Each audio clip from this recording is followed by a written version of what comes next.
Hello.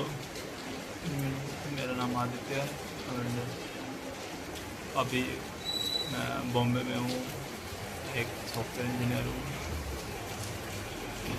Still my package is not like I expected, but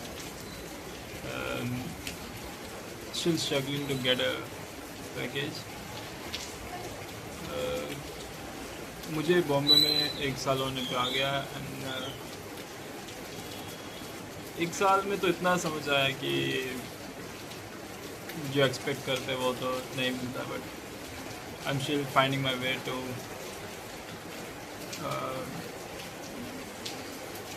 find some other packages.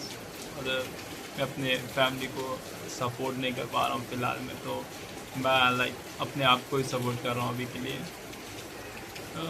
मुझे ऐसा लगता है कि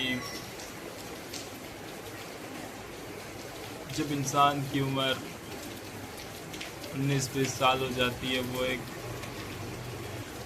लड़का जो अपने घर को ही सब कुछ मानता है, बाहर सिर्फ घूमना चाहता है बट रहना अपने घर चाहता है। मैं वो लड़का, वो छोटा सा बच्चा जो हमेशा बड़े शहरों की तरफ आकर्षित होता था। मुझे बहुत अच्छा लगता था कि मैं एक बड़ी सिटीज़ में काम करूं, बड़ी बड़ी बिल्डिंग्स में जाऊं, बट अब आ जाने के बाद मुझे हमेशा यही एहसास होता है कि वो जो पल वो घर के बिताए हुए अच्छे अच्छे लम्हे, अपने पेरेंट्स के साथ बैठना, ठंडी के दिनों में आग के पास बैठना, बातें करना, होल फैमिली आप कैसे आपको ट्रीट करती है, एक दूसरे का मजाक लेना, वो सब ऐसा मेरे को ऐसा लगने लगा है कि दूर होता जा रहा है। मेरी दीदी पढ़ाई कर रहे हैं, वो अलग जगह है, मेरे पेरेंट्स अकेले रहते हैं, मेरी माता मेरे पिता, और मैं हमेशा उनको याद करता हूँ काम करने से पहले, काम करने के बाद, बट इन दिनों मैं ईश्वर के पास भी नहीं जा रहा हूँ, मैं मंदिरों में भी नहीं जा रहा हूँ, मैं कहीं पे भी नहीं जा पा रहा हूँ, क्योंकि मैंने जॉब को ही अपनी लाइफ समझ ली है। और मैं डिप्रेशन में नहीं हूँ, मैं फ़ोन चलाता रहता हूँ और मैं काम करता हूँ, फ़ोन चलाता हूँ, खाना खाता हूँ, सोता हूँ। That's my work, that's my whole day. And Mumbai में इन दिनों बारिशें हो रही हैं, जिनके कारण मैं कहीं नहीं जा रहा हूँ, अपने रूम पे हूँ। मेरा जो मन करता है मैं वो करता हूँ, बट मोस्टली मैं सफाई करता हूँ। अभी के लिए तो मैं सिर्फ सफाई कर रहा हूँ।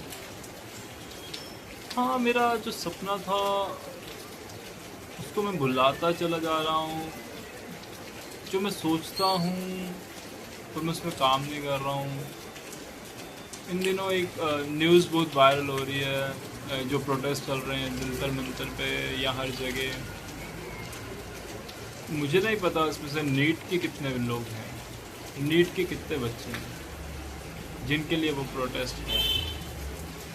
अगर ये प्रोटेस्ट देश को आगे बढ़ाने के लिए या देश के हालातों को देख के हुआ जा रहा है तो प्रोटेस्ट सही है, बट मुझे ऐसा लगता है कि ये देश को आगे बढ़ाने के लिए नहीं है। ये पॉलिटिकल पार्टी, सब कहते हैं ये कोई पॉलिटिकल एजेंडा नहीं है, ये कोई पॉलिटिकल पार्टी नहीं है, बट इसके एंड में भी तो पार्टी लगा है, ये भी कोई पार्टी होगी।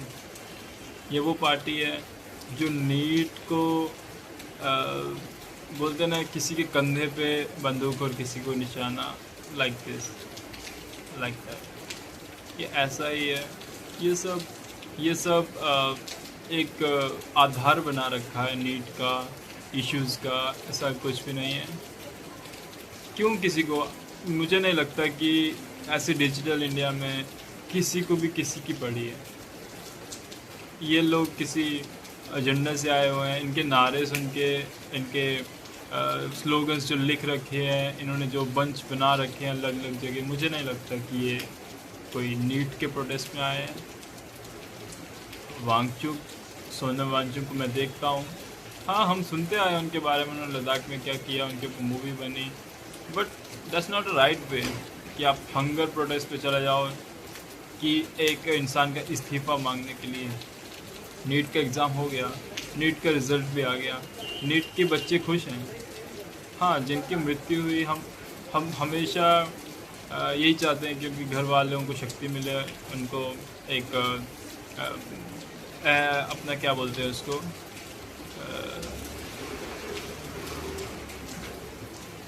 उनको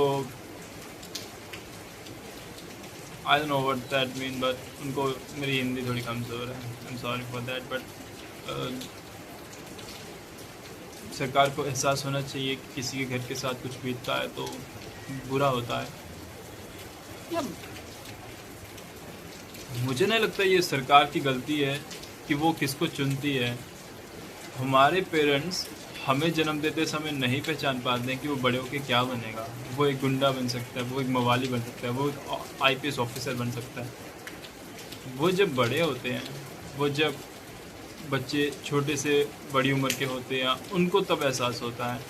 किसी की अब मोदी जी या कोई और नहीं बनाता है किसी को भी, किसी गांव का सरपंच या मिनिस्टर, वो सब होल पॉलिटिकल पार्टी के लोग मिल के बनाते हैं। तो वाई वी सेइंग लाइक कि मोदी जी को इस्तीफ़ा दे देना चाहिए या किसी और को। ऐसे तो कांग्रेस के ज़माने में कितने लीक हुए हैं पेपर, तो क्या होल कांग्रेस को अभी तक तो होना ही नहीं चाहिए था, वो तो डिमोलिश हो जानी चाहिए थी। फिर वो क्यों है यहाँ पर?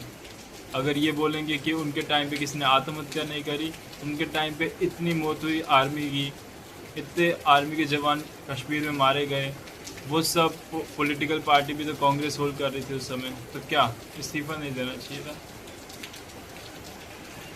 ये सब एक एजेंडा है जो कि देश को बिगाड़ रहा है। जिनके पास स्किल्स हैं, जिनके पास पढ़ाई है, जिनके पास जो पैशनेट अपने काम को लेके, वो बिल्कुल नहीं जाएंगे जंतर मंतर पे। वो अपने काम के लिए, अपनी फैमिली के लिए टाइम निकालते हैं। और मुझे नहीं लगता कि आपके पास काम है और आपके मैनेजर्स आपको जंतर मंतर में प्रोटेस्ट करने के लिए भेज रहे हैं। ये सब वही लोग होंगे जिनके पेरेंट्स थोड़े बहुत अमीर होंगे, जिनको पीछे से पैसे मिलते होंगे। खाना बोल रहे हंगर स्ट्राइक है, बट अगर आप खाना खा रहे हो तो रील्स पे भी मत अपलोड करो। आप वॉलीबॉल खेल रहे हो, आप खाना खा रहे हो, आप कभी मिठाई खा रहे हो, आप इंजॉय कर रहे हो। ये सब एक एजेंडा है। मैं बस यही दरख्वास्त करता हूँ पब्लिक से कि आपको अपने काम पे पहले ध्यान देना चाहिए। ये देश में, हर देश में प्रोटेस्ट होते रहते हैं, हर देश में ऐसी हालत है, बट भारत जैसा देश आपको नहीं मिलेगा। इतनी ज़्यादा आबादी के बाद इसको कंट्रोल करना छोटी बात नहीं है। मुझे लगता है कि मेरे घर में 4 फैमिली मेम्बर्स हैं और आनंद सिंह की 10 फैमिली मेम्बर्स होने के बावजूद अगर आपके फादर कई बार तो कंट्रोल नहीं कर पाते हैं कि भाई हमारे अगर बच्चे, मैं तो बोलता हूँ क्यों लोगों को काम करना पड़ता है ज़्यादा ज़्यादा, क्योंकि एक पे निर्भर है। बट हमारी ऐसी जनरेशन है, हम कुछ भी कर सकते हैं, हम फुली इंडिपेंडेंट हैं। हम अपने काम को आगे रखें हमेशा। हम यही प्रोटेस्ट पे नहीं खड़े हों, हम अपने काम को देखें, हम अपने फ्यूचर को देखें, अपनी फैमिली को देखें। दैट्स इट, आपकी लाइफ सॉर्टेड है। क्या बोलते हैं कि देश में जॉब्स नहीं है, देश में स्किल्स भी तो नहीं है। क्यों? मोस्टली कंपनीज, मोस्टली प्रोडक्ट्स आप फॉरेन के यूज़ करते हो, अब्रॉड के यूज़ करते हो। आप खुद का बनाओ। आपको सरकार ने इतनी स्कीम्स दे रखी है, हर चीज़ के लिए चीज़ें मिली हैं। आप करो काम। आपको घर पे आपको नहीं है इजाज़त कि ये नहीं करना बनेगा, आप बाहर आ जाओ। आप बोलो फैमिली को। अब उम्र के साथ हमेशा इंसान की सोच भी तो बढ़ती है, जीने का तरीका बदलो। बट ये मत कहो कि सरकार हमारे लिए कुछ नहीं कर रही है। आपके लिए सरकार कभी कुछ नहीं करेगी, चाहे वो कांग्रेस हो, चाहे वो बीजेपी हो, कोई भी सरकार हो, कुछ नहीं करेगी। आपको खुद ही कदम लेना पड़ेगा, मेहनत करनी पड़ेगी। दिन में सबके पास 24 घंटे होते हैं, आप करो काम, 16 घंटे काम करो। आप आपके सपने आपके हाथ में हैं, मेहनत भी आपके हाथ में चाहिए। फिर सरकार के दम पे कहीं नहीं जाओ।